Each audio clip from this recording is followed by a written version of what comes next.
오늘 함께 나눌 본 말씀은 마태복음 9장 18절에서 26절까지 말씀입니다.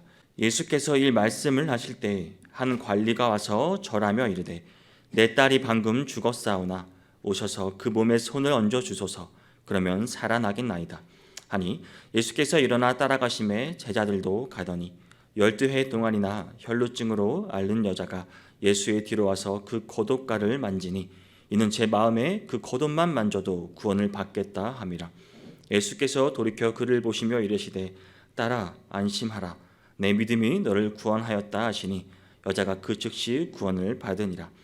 예수께서 그 관리의 집에 가사 피리 부는 자들과 떠드는 무리를 보시고 이르시되 물러가라 이 소녀가 죽은 것이 아니라 잔다 하시니 그들이 비웃더라. 무리를 내보낸 후에 예수께서 들어가사 소녀의 손을 잡으심에 일어나는지라. 그 소문이 그 온 땅에 퍼지더라. 아멘. 오늘 말씀은 예수님께서 한 관리의 딸과 예수의 옷을 만진 여자에게 기적을 베푸신 사건을 기록하고 있습니다. 이 두 사건의 공통점이 있습니다. 바로 예수님께서 죄의 결과인 그 죽음마저 정복하였음을 보여주고 있습니다. 죽음과 생명을 중환하신 분이 바로 예수 그리스도이심을 우리에게 보여주고 있습니다. 예수님이야말로 인류를 죄에서 구원할 참된 메시아이신 것을 분명하게 성경은 드러내고 있습니다.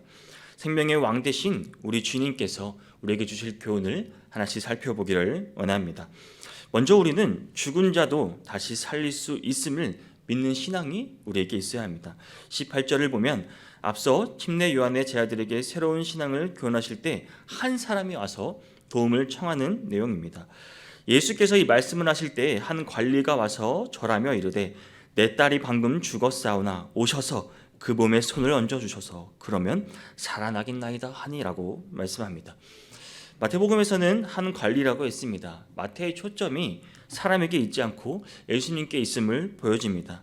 우리는 누가복음 8장 41절을 통해 이 사람은 회당장인 야이로라는 것을 알 수 있습니다. 그는 유대교 회당의 질서와 또 관리를 맡은 회당장이었습니다. 회당을 감독하는 사람이었습니다. 이런 자가 그리스도를 찾아오고 심지어 절을 하고 또 예수님을 자기 집으로 초청한 것입니다. 당시로 보면 매우 이례적인 일임을 알 수 있습니다. 왜냐하면 예수님은 벌써 유대교인들로부터 신성 모독자라는 죄인으로 낙인 찍힌 상태이기 때문입니다. 앞서 마태복음 9장에서 중풍병자를 고치시면서 뭐라 했습니까? 내 죄사함을 받아느니라라고 말씀하셨습니다.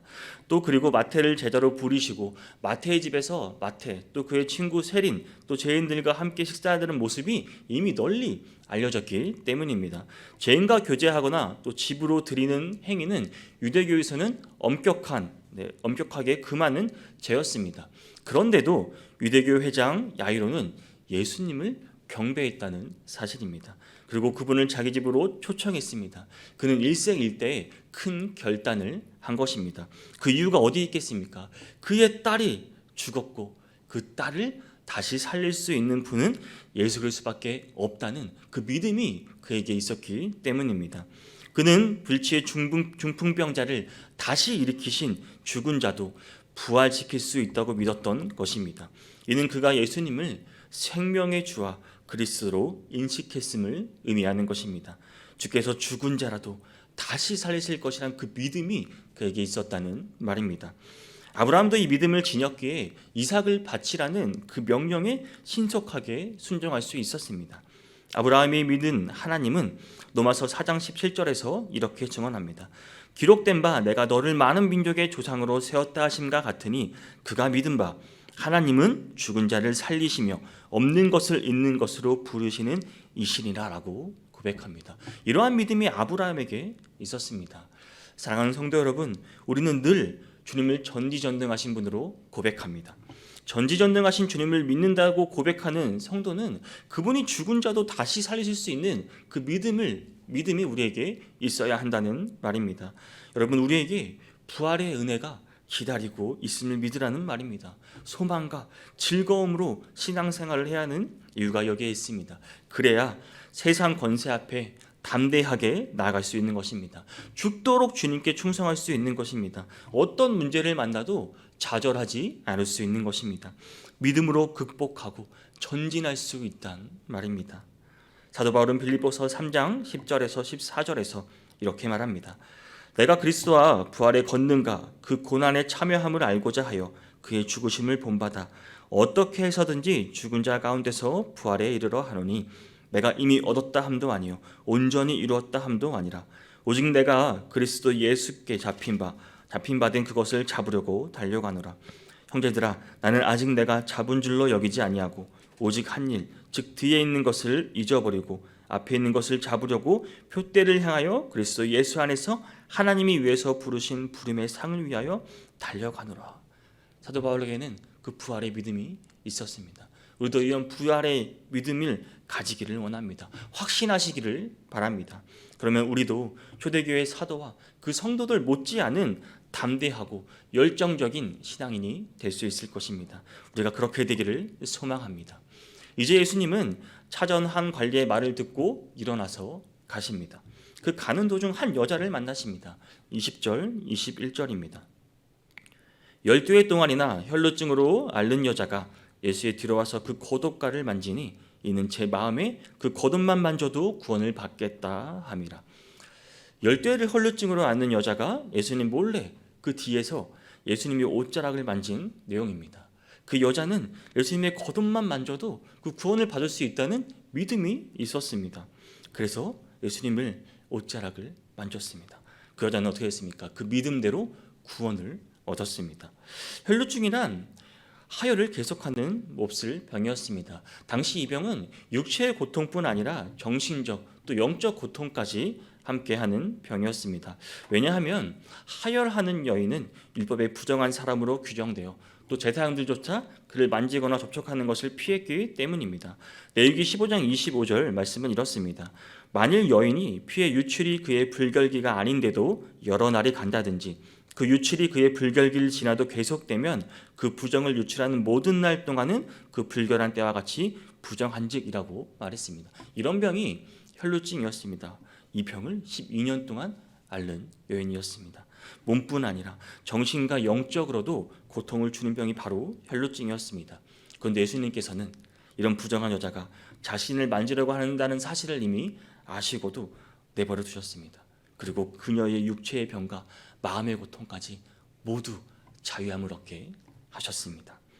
형제 여러분, 이게 얼마나 놀라운 사실입니까? 단지 예수님이 옷깃만 만졌는데도 12년 동안 앓았던 그 난치병과 그 여인은 이제 모든 고통에서 구원을 받은 것입니다. 이는 물론 근본적으로는 그 여자의 믿음에서 나온 행위의 결과입니다. 주님이 뭐라고 하셨습니까? 마태복음 17장 20절에서 겨자씨만한 믿음만 있어도 능치 못할 일이 없다고 하셨습니다. 여러분, 우리는 주님의 옷자락을 만진 사람들은 아닙니다. 우리는 누구입니까? 우리는 그분의 몸에서 흘리신 그 구원의 피를 믿음으로 먹고 마신 존재들입니다. 고린도전서 12장 13절에서는 우리가 유대인이나 헬라인이나 종이나 자유인이나 다 한 성령으로 침례를 받아 한 몸이 되었고 다 한 성령을 마시게 하셨느니라라고 말씀합니다. 우리는 그리스도와 한 몸이 된 사람들입니다. 그러니 옷자락만 만져도 구원받았는데 그리스도의 몸과 피를 믿음으로 먹고 마시고 그분과 함께 한 몸이 된 우리들의 이 구원의 확실성이 어떻겠습니까? 우리는 우리의 영생 구원을 확신해야 합니다. 예수 그리스도의 피로 보장된 것입니다. 지금 우리는 예수 그리스도를 나의 구주로 영접하고도 혹시 아직 구원의 확신을 지니 못하는 성도님들 혹시 계신가요? 여러분, 믿으시기를 바랍니다. 주님께서 여러분들을 분명히 구원하는 자들에 포함시킨 그 은혜를 여러분에게 주셨다는 그 사실을 기억하시고 여러분 믿으시기를 바랍니다. 우리는 그리스도의 겉옷 정도로 친 것이 아니라 그분의 생명과 연합된 존재라는 사실을 확신하시기를 바랍니다. 이러한 믿음으로 살아가시는 성도님이 되시기를 진심으로 바랍니다. 또한 22절을 보면 이제 예수님께서 자기 겉옷을 만진 여자를 향해 뭐라고 말씀하십니까? 따라, 안심하라. 내 믿음이 너를 구원하였다라고 선언하셨습니다. 누가복음서에 보면 이제 수많은 군중이 주님을 에워싸고 함께 회당장 야이로의 집을 향해 가는 중이었다고 나옵니다. 따라서 그 당시 주님의 몸을 부딪히거나 주의 몸으로 부딪히는 자들도 많이 있었을 것입니다. 또 그들 중에는 혈루증을 앓는 여자와 같이 불행을 당하고 있는 사람들도 많았을 것입니다. 그러기에 그들은 주님을 따른 것이었습니다. 그런데도 오늘 혈루증 앓는 여자가 주님의 관심 안에 있었고 이 여인만 구원을 받은 것입니다. 이 사실은 우리에게 무엇을 말해주고 있습니까? 예수 그리스도를 믿되 그분이 나를 구원해 주실 수 있는 나의 구주로 믿는 믿음이 우리에게 요구된다는 사실입니다.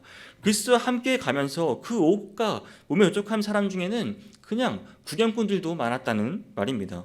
과연 야이로의 딸을 살리는지 못 살리는지 알고자 주를 뒤따르는 자들이 태반이었을 것입니다. 이런 자들, 즉 주님을 메시아로 인정하되 내가 아니라 다른 사람들을 구원시키러 분으로만 이런 자들은 그렇게 주님을 생각했다는 것입니다. 이런 자들은 주님의 은혜를 받을 수 없었습니다. 지금도 마찬가지입니다. 지금 세상에 예수님을 모르는 자 중에는 이런 사람들이 수없이 많습니다. 예수 그리스도를 구세주라고 생각하지만 그런 나와는 상관없는 분으로 생각합니다. 나의 구주로 영접하지는 않습니다. 그저 남의 이야기입니다. 세상의 한 위대한 종교 창시자로 여길 뿐입니다. 또 한 부리는 믿음을 가지고 주님을 접촉하지 않는 무리가 많았다는 사실입니다. 병들고 또 그 당시 문제 많고 어디 그런 사람이 혈루증을 앓던 여자뿐이겠습니까? 그보다 더 불행한 일도 주님과 몸을 부딪히며 따라갔을 겁니다. 그러나 이러한 무리에게는 주님이 나를 구원할 분으로 믿는 그 믿음이 그런 자에게는 없었습니다. 오직 이 혈루증을 앓는 여인만 그 믿음을 지니고 있었단 말입니다. 사랑하는 성도 여러분, 이 신앙이란 하나님 앞에 또 독단적이며 주관적인 그 결단과 행위입니다. 나만이 자신만이 이 결단을 할 수 있는 것입니다. 절대 타인의 믿음으로 나의 구원의 은혜를 이룰 수 없습니다. 오직 나 자신의 믿음, 즉 그리스도를 나의 구주로 고백하고 의뢰해야 그 은혜가 나에게 전달되는 것입니다. 우리 중에 혹시 예수님을 그냥 그렇게 따르는 분은 혹시 없으신가요? 아니면 아직도 주님께서 나와의 죄와 문제를 해결해 주실 분으로 믿지 못하고 있는 분들 혹시 안 계십니까? 구경만 하지 마시기를 바랍니다. 머뭇거릴 시간이 우리에게는 많지 않습니다. 주님께 구원의 손을 뻗으시기를 바랍니다. 내 손이 닿아야 합니다. 나의 믿음만이 구원을 온전히 이룰 수 있다는 것입니다. 누가 대신해 줄 수 있는 것이 아닙니다. 내 믿음으로 주님을 나의 구주로 고백하고 그 은혜를 간구하시기를 바랍니다. 무릎 꿇고 주님 앞에 나아오셔서 주님께 고백하시기를 바랍니다. 주님, 당신을 나의 구주로 모십니다. 라는 고백이 우리뿐 아니라 예수님을 아직 알지 못하는 자들에게 널리 전해질 수 있기를 간절히 소망합니다. 마지막으로 우리는 예수 그리스도 안에서 인생 최대의 문제인 죽음도 극복할 수 있다는 이 사실을 기억해야 합니다. 23절에서 25절을 보면 예수님께서 그 관리의 집에 도착하십니다. 그리고 그 관리의 딸을 주님께서 다시 살리신 기적에 대한 기록입니다. 주님께서는 이미 죽어있는 소녀를 24절에서 이 소녀가 죽은 것이 아니라 잔다라고 말씀하십니다. 그리고는 정말 자는 소녀를 깨워 일으키듯이 25절에서 소녀의 손을 잡으심에 일어나는지라라고 이렇게 손을 잡아 일으키심으로 소녀를 살리셨습니다. 예수님께서는 이 외에도 공생의 기간 동안 2명의 죽은 자를 더 살리셨습니다. 하나는 나인성 과부의 아들이고 다른 하나는 마르다와 마리아의 오라버니 나사로였습니다. 여러분, 이것이 무엇을 의미하는 것입니까? 바로 인생의 최후 최대의 문제인 죽음도 그리스도 안에서는 극복될 수 있음을 보여주는 것이 아니겠습니까? 사실 인생에서 죽음의 문제만큼 큰 문제도 없습니다. 죽음은 아담 이래 지금까지 인류가 극복하지 못한 최대의 문제입니다. 그 어떤 의학이 발달한다고 해도 죽음 앞에는 아무 소용이 없습니다. 인간이 할 수 있는 한계가 분명히 있다는 말입니다. 죽음은 귀한 자나 또 천한 자나 부한 자나 가난한 자나 누구를 막론하고 모두 다 찾아옵니다. 그런데 인생은 언제나 죽음 앞에서 좌절하고 낙심해 왔습니다. 또 그 죽음을 극복하려는 노력을 다양하게 시도하고 있습니다. 최근에는 생명을 복제하는 데까지 나아갔습니다. 그러나 인본주의의 이 노력은 절대 죽음을 극복할 수 없습니다. 그것은 오히려 하나님의 주권에 도전하는 행위입니다. 스스로 멸망을 자초하는 어리석은 행위일 뿐입니다. 죽음은 오직 예수 그리스도 안에서만 극복될 수 있음을 여러분 믿으시기를 바랍니다. 주님께서는 죽은 자를 살리심으로 이를 알리셨을 뿐 아니라 친히 죽었다가 직접 몸소 사흘 만에 부활하심으로 그 안에서 죽음이 극복된다는 것을 직접 입증해 보여주셨습니다. 그래서 사도 바울은 고린도전서 15장 53절에서 55절에서 이렇게 외치고 있습니다. 이 썩을 것이 반드시 썩지 아니할 것을 입겠고 이 죽을 것이 죽지 아니함을 입으리로다. 이 썩을 것이 썩지 아니함을 믿고 입고 이 죽을 것이 죽지 아니함을 믿을 때에는 사망을 삼키고 이기리라고 기록된 말씀이 이루어지리라. 사망아 너의 승리가 어디 있느냐? 사망아 네가 쏘는 것이 어디 있느냐? 아멘. 그럼 우리는 언제나 주 안에 머물러 있어야 합니다. 어떤 상황에서도 영원한 생명을 바라보며 살아가시는 성도님들이 되시기를 바랍니다. 요한복음 11장 25절 26절입니다. 예수께서 이르시되 나는 부활이요 생명이니 나를 믿는 자는 죽어도 살겠고 무릇 살아서 나를 믿는 자는 영원히 죽지 아니하리니 이것을 내가 믿느냐? 여러분 믿으시나요? 주님만이 우리의 생명이 되십니다. 죽어도 살 수 있는 믿음, 영원히 죽지 아니하는 믿음은 오직 예수 그리스도를 믿음으로 예수 그리스도께 있음을 진정으로 고백할 수 있는 성도님들이 되시기를 바랍니다. 사랑하는 성도 여러분, 사도 요한복음 1장 14절에서 말씀이 육신이 되어 우리 가운데 거하심에 우리가 그의 영광을 보니 아버지 독생자의 영광이요 은혜와 진리가 충만하더라라고 증언했습니다. 또 사도 바울은 로마서 5장 17절에서 한 사람의 범죄로 말미암아 사망이 그 한 사람을 통하여 왕노릇하였은즉 더욱 은혜와 의의 선물을 넘치게 받는 자들은 한 분 예수 그리스도를 통하여 생명 안에서 왕노릇하리로다라고 증언했습니다.